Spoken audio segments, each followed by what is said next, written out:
Welcoming to the program is Sherry Torkos. She's a holistic pharmacist, author, certified fitness instructor, and health enthusiast. You can learn more about her by going to her website at sherrytorkos.com. That's SHERRY, Torkos, TORKOS.com. Torkos, welcome to the program. How are you? Hey there. Thanks for having me. I'm doing great. That's awesome. And we see that you've authored 18 books.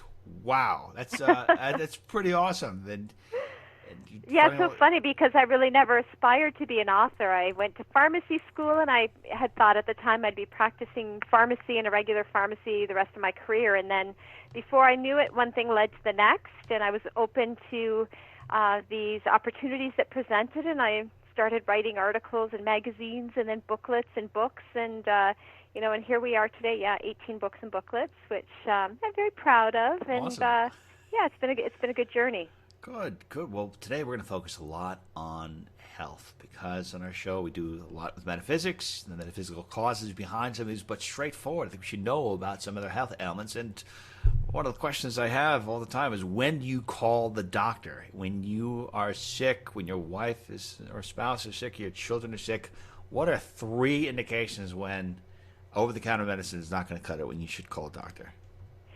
Yeah, so we're going to talk about some key areas where I think I can give you some tips on managing these things at home and when you should call the doctor. So the first one is fever, which is always alarming especially when it's a child that has a fever, and you wonder, can I just keep them comfortable at home or should we call the doctor? So a couple of things to keep in mind.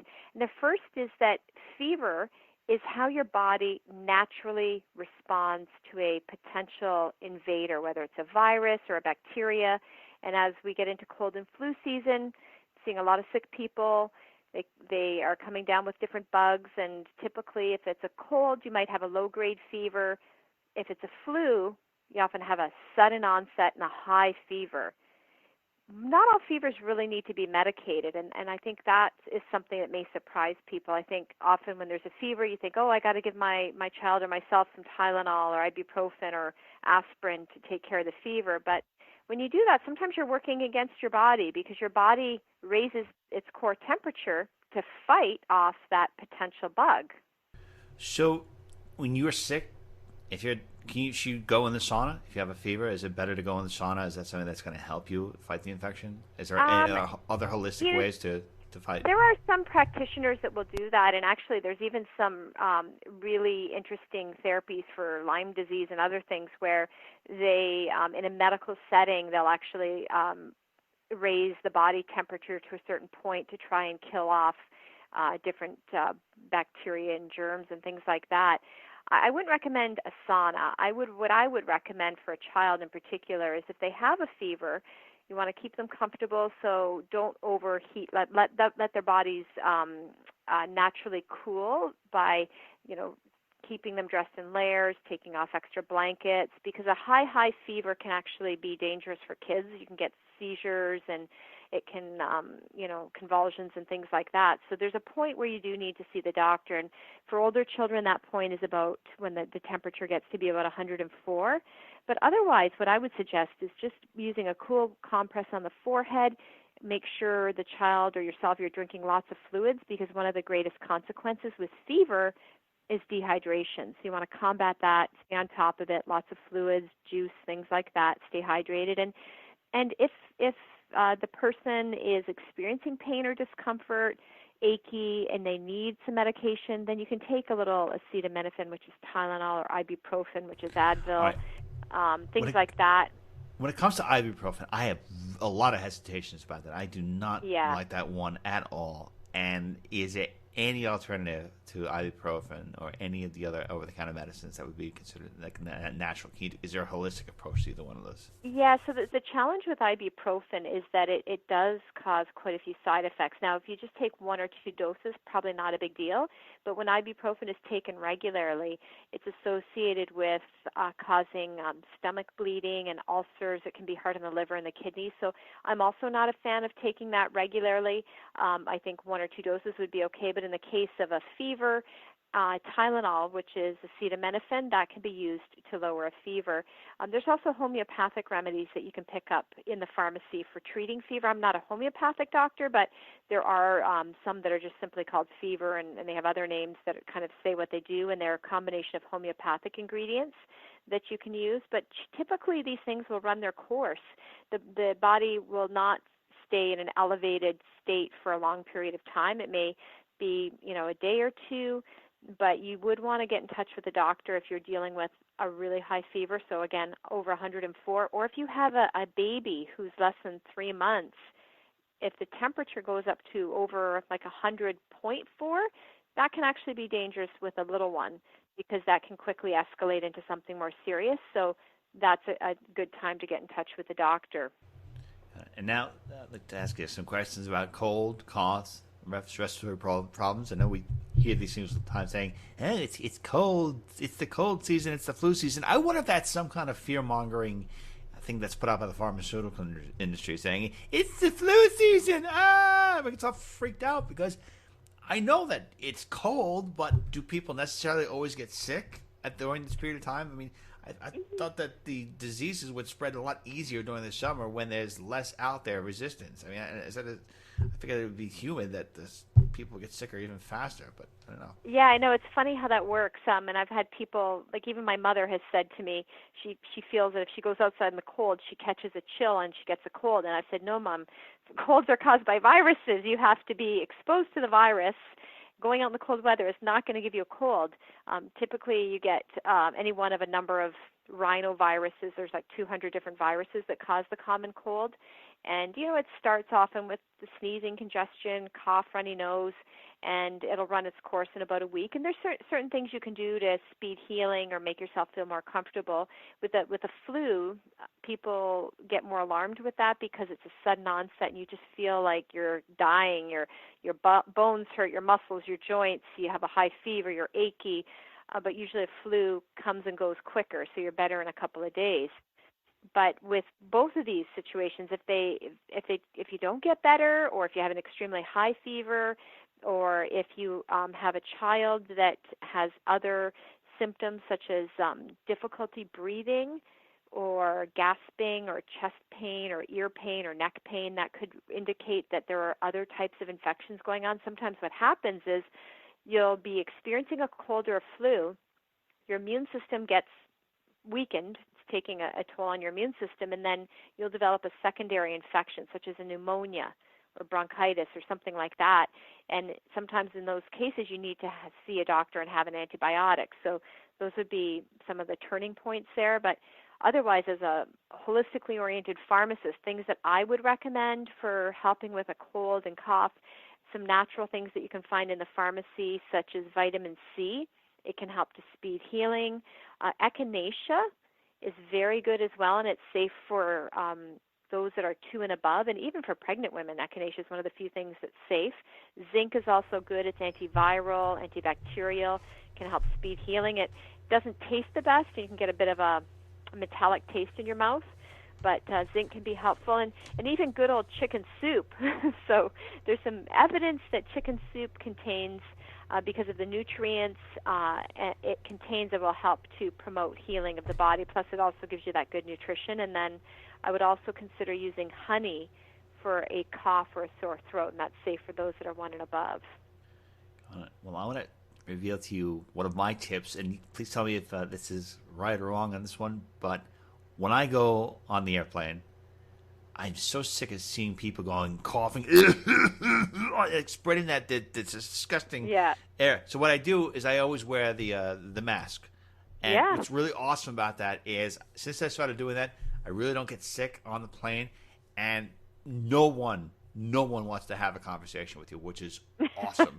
Because no one you meet on the airplane is going to have anything interesting to say anyway, so it's just a good thing to block people away from you. You can sit back and nap. Oh, my goodness. There's something, to be said with that, because in the airplane you're breathing all that recirculated air, and if somebody even 5 seats behind you sneezes, I cringe when that happens, because those droplets that are carried by that sneeze, they can project 30 feet, And if you inhale that, that's really how it happens. It's either direct inhalation, direct contact. So say you touch the armrest, and somebody has just touched the armrest with a virus. Oh my God. Say they've wiped their nose, they touch the armrest, then you touch the armrest, We got to and do then you something wipe with that. your nose, or you wipe your eyes, or you put your hand in your mouth, Oh, and then jeez. there you go. I have to get. You know what? You just reminded me. I'm gonna make this. We're gonna get baby wipes. I heard that you're supposed to wipe down your airline seat with baby wipes. I'm gonna use that. I'll put the mask on. Well, I wouldn't use baby wipes because baby wipes aren't antibacterial. You want to use wipes that are like sanitizing wipes, so the Sanitizing ones wipes. that have, Okay. yeah, they would have alcohol in them. Like sometimes they have like a certain percentage, 99% of alcohol content, and or like a Purell or something like that. You can use those. And honestly, the airplane seats and armrests and tray tables, they don't get cleaned very often, so I often will carry wipes with me, clean my area, and I try to be very careful about not touching things and then rubbing my eyes. All right. So I've had a situation where I've been in the presence of people that they're coughing, and then try to always call them out, saying, "What are you doing?" You know, try to shame them, like, "Get away from us! Get away from me! Go away and spread your disease somewhere else." And it kind of works because it kind of away. But if you happen to be in the presence of someone who's coughing, who has no respect for themselves or anyone else, and they do happen to cough without covering their mouth, what can we do in the next 6-7 hours to eradicate any disease that may have been spread by that person to us? Okay, so there's two things that you can take that can help prevent the spread of those types of, like say you've inhaled some virus particles. There are two things you can take that I would recommend that can help to stimulate or support your immune system. The one would be echinacea. Okay.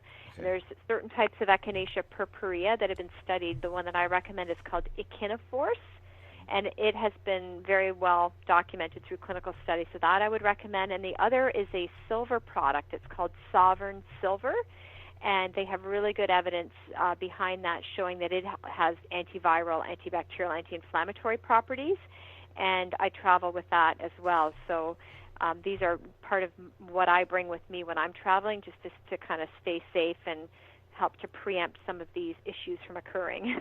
Excellent. Well, next thing we're going to talk about is vomiting. So if you're somebody who's gotten sick and you're throwing up, and it's not because you saw a picture of me in a Speedo, what are some of the things that you can do to alleviate that? What can you do to alleviate if you're nauseous? What can you do to alleviate if you happen to be throwing out another part of your body? Yeah, right.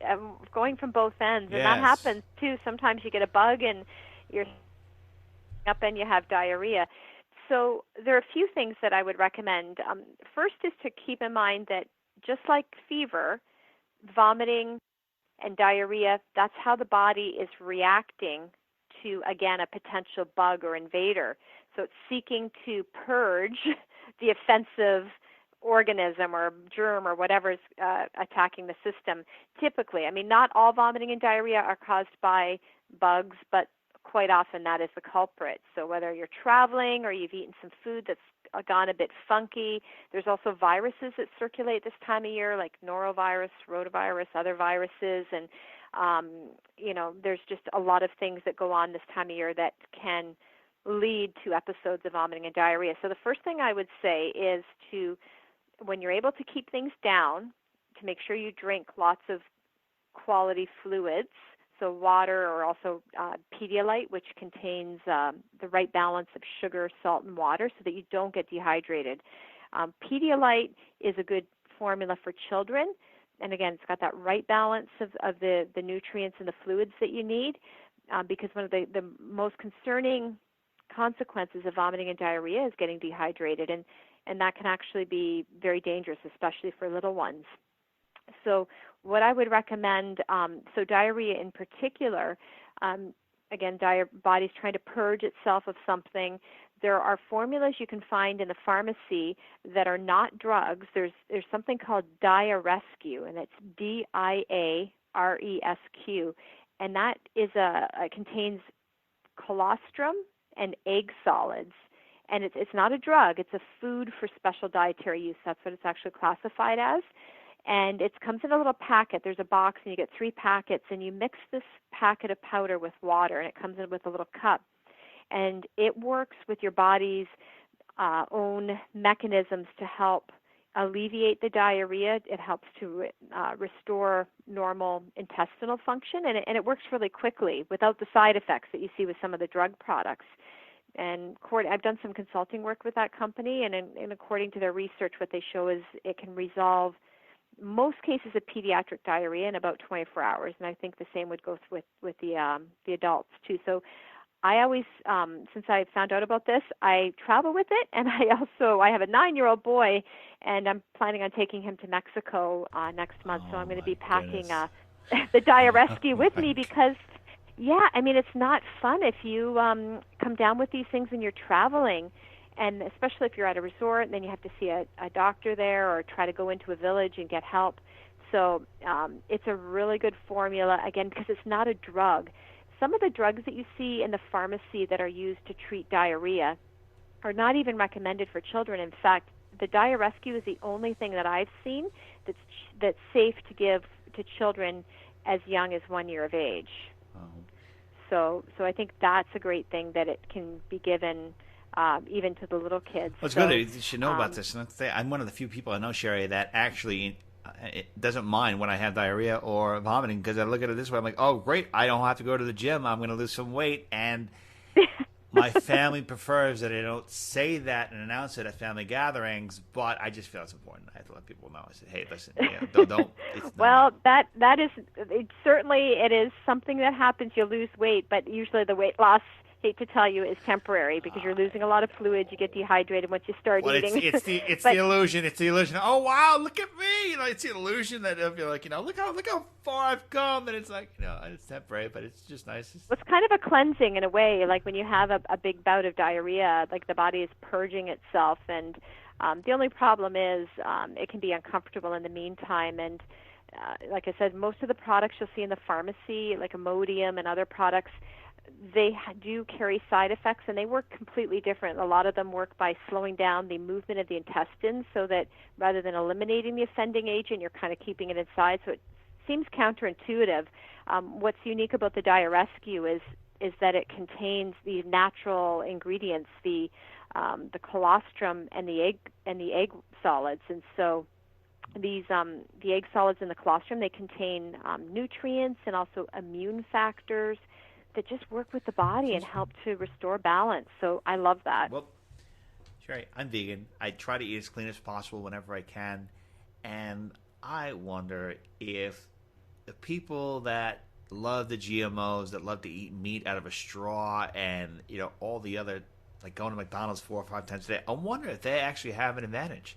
I wonder if they are have a competitive advantage in terms of diseases because if they are processing so many chemicals within their body and they're fine with eating, plastic that's in McDonald's, do they have a distinctive advantage over people that are eating clean? I mean, is part of our immunity that we're not aware of, eating like terrible, letting your body develop the immunity to terrible foods? Well, I wouldn't say that at all. I think that you're doing your body good if you're eating free of GMOs and you're eating a healthy diet with primarily plant-based foods.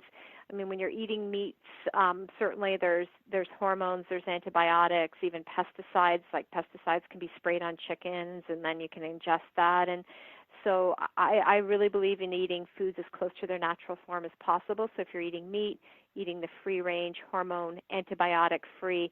I don't like fast food, and I know that there's all kinds of reports coming out from time to time about things being recalled and different things that are found in fast food that are really offensive. So I kind of would say stay clear of that stuff. It's not good for your digestive system, and I just think that you're putting a lot of chemicals into your body when you're eating those types of things, and it's not a recipe for good health. When you are eating food, various types of food, and you are in a different state, say, for example, you're eating when you're angry, you're eating when you're sad, you're eating when you're happy, does your body process food differently based on your mood? Does your body have a natural survival idea to keep you alive and healthy, knowing that you need a certain amount of chemicals in your brain in order for your body to continue functioning? I mean, if you were to be too sad, could your internal organs shut down? If you were to be too angry, could you overheat and actually because your blood pressure raised so much to the point where you would have a heart attack. So does the state of your emotional being have any impact on how your body processes food? I would suspect that it does, although I haven't looked at that research in particular, but we do know that stress releases a lot of hormones in the body, adrenaline, and those hormones, the fight, flight, cortisol levels go up.